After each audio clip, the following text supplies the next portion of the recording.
Hello, everyone, and welcome back to English Daily Vibes, where learning English is easy and fun. Hello, Julia. Hello, everyone. It's truly amazing to be here today for another awesome chat. Hi, Steve. I'm thrilled to see you today. Are you ready for our new topic? I am fantastic, Julia. Thank you. I had a great morning, and I'm completely ready to talk about money today. Oh, I love that readiness, Steve. Today, we are giving our listeners a key to unlock real financial confidence in conversations. Financial confidence? That sounds incredible. What kind of key? The key to taking control of your daily finances and talking about spending and saving in English without feeling stressed. Oh, yes. That is a very important topic for daily life. Exactly. Words like budgeting, saving, and managing expenses are everywhere around us. Yes, so many people worry about complicated banking terms that they freeze up in simple chats. That is so true. And pay close attention, Vibe Squad. If you stay with us until the very end, I will share a special golden trick that will help you eliminate impulse buying effortlessly. Wow, a golden trick to stop impulse spending? I definitely need to hear that. My wallet is listening. You have to wait just a little bit, Steve. Fair enough, but I'm already super excited to learn these secrets. Before we dive into our lesson, everyone please remember to subscribe to our channel and hit that like button right now. Yes, please do. Share this video with your friends and family who want to master their everyday English. Your support means the world to us and helps our community grow every single day. It really does. Thank you so much, Vibe Squad. Now, Steve, are you ready to jump into our story today? I am completely ready. Let's do it. Perfect. To learn these special money words naturally, let me tell you a story about a guy named Alex. Great! I love stories. Who is Alex? Alex is a hardworking graphic designer who earns a decent salary, but at the end of every month, his bank account is completely empty. Oh no! Where does all his money go? Does a money monster eat it? Almost, Steve. Alex was losing his money to small, hidden, everyday expenses without even noticing. Ah, the invisible money leak. What happened to wake him up? Last Friday, Alex wanted to buy a ticket for a weekend music festival with his friends, but when he checked his card, it was declined. Ouch! That is so embarrassing. His card got rejected in public? Exactly. He felt so shocked and confused because he had just received his paycheck 2 weeks earlier. So what did he do? Did he panic and borrow money from a bank? No, thankfully. He called his friend Maria, who is super smart with her finances, to ask for help. Good old Maria. What did Maria tell him to do first?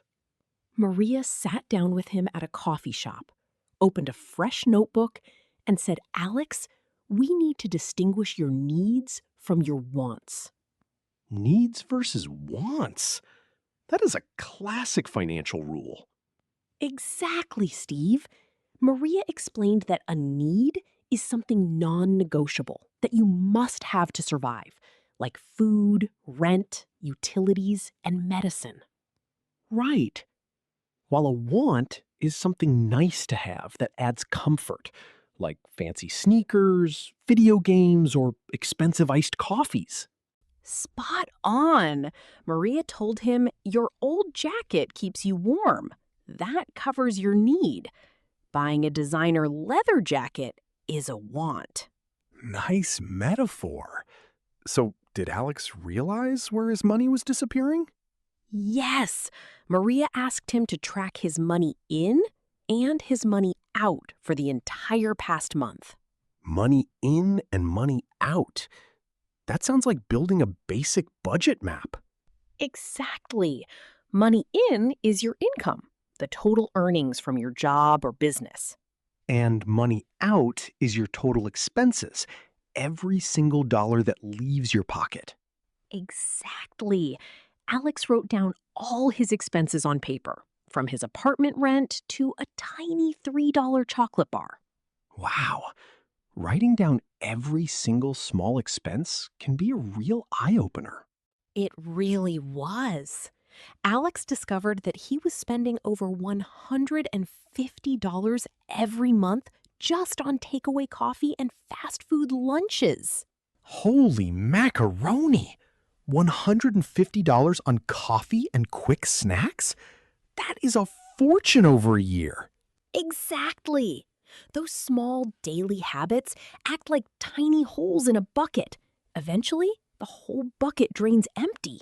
What a powerful metaphor. Small leaks sink big ships. So, how did Maria help him fix the leaks? Maria helped him build a simple monthly budget using 2 columns in his notebook. A 2 column budget. Simple, clean, and effective. Yes, she taught him to subtract his essential needs from his income first and then allocate a small portion for savings before spending on wants. Pay yourself first. That is the golden rule of wealth. Precisely. Maria also gave him a practical tip: make a strict shopping list before stepping into the supermarket. Oh, the shopping list shield. It protects your wallet from impulse buying. Exactly. If an item is not on the paper list, it does not go into the shopping cart. I love that discipline. Did Alex set a fun savings goal to stay motivated? He did. He printed a picture of a bicycle he wanted to buy and glued it right onto his desk. A visual motivation target that keeps you dream alive every time you crave an unnecessary expense. Yes. Whenever he felt tempted to buy an expensive takeout meal, he looked at the picture and put that $10 into his savings account instead. Boom. Turning temporary temptations into long-term goals. Exactly.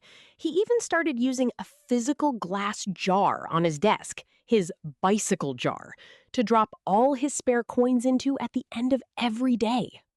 The good old change jar. You drop tiny coins daily, and months later, you find a hidden treasure. Spot on, Steve. By the end of 3 months, Alex had saved enough money to buy his new bicycle, pay for his music festival ticket, and still have an emergency reserve. What a triumphant victory! Alex transformed from a broke spender into a master of his money map. What an inspiring and practical story, Julia. Alex's transformation is something every single person can learn from. Yes, absolutely. Now let's step out of the story and open our linguistic financial toolkit for our listeners. First, let's examine the essential distinction between needs and wants.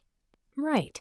Needs are your absolute survival requirements: food, shelter, basic clothing, and healthcare. While wants are your lifestyle upgrades, things that bring extra pleasure but aren't required to stay alive. Perfect. Differentiating these two categories is the foundational step to mastering your personal finances. Next, we introduce the core concept of a budget.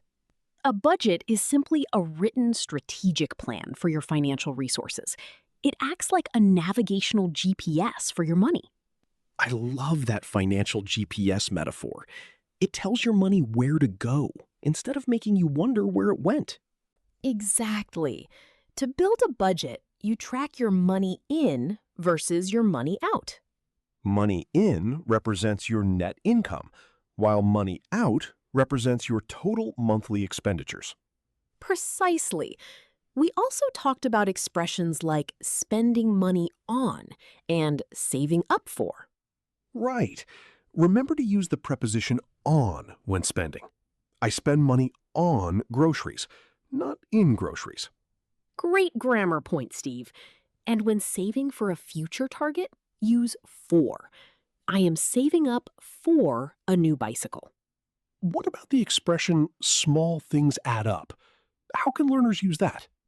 Add up means small individual quantities accumulate over time to form a surprisingly large total amount. Like buying a $4 coffee daily?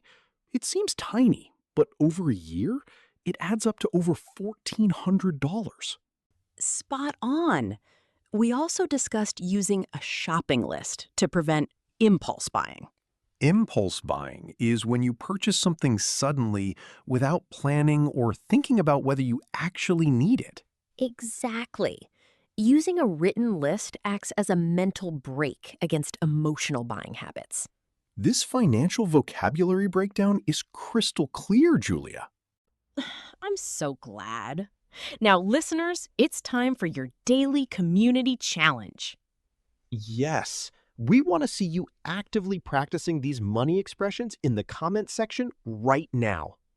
We have a special secret word for today's episode. Steve, tell everyone what today's secret word is. The secret word is budget. B-U-D-G-E-T. Just like Alex's financial map. Perfect. Go down to the comments right now, type the word budget, and answer this question for us. Tell us, what is one fun saving goal you are currently saving money for? For example, you can write budget. I am saving up for a trip to Japan. Or Budget. I am saving money for a new laptop. Show us your sentences. We read and reply to as many comments as we can.